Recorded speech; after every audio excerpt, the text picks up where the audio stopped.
रिश्वतखोरी एक मुद्रा बन गई है। एएसआई विजय चौधरी ने अपने 5 साल के लिए नियुक्त प्रशासक संजय पाटिल को 1 लाख की रिश्वत लेने के लिए भेजा, जहां एसीबी ने जाल बिछाया और 1 लाख की रिश्वत लेते हुए सबसे पहले संजय पाटिल को रंगे हाथ पकड़ा। शहर की यातायात पुलिस में रिश्वतखोरी एक मुद्रा बन गई है। 70,000 के वेतन भोगी जमानतदार ने एक टेम्पो के लिए 1,000 की मासिक किश्त तय की।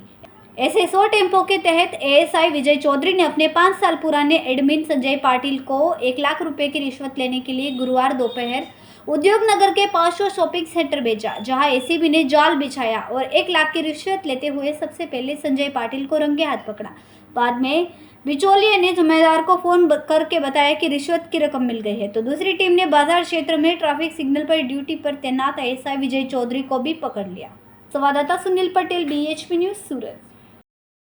एंटी करप्शन ब्यूरोना टोल फ्री नंबर 1064 पर फरियादीनी फरियाद मळेली सूरत शहर ट्राफिक पोलीस द्वारा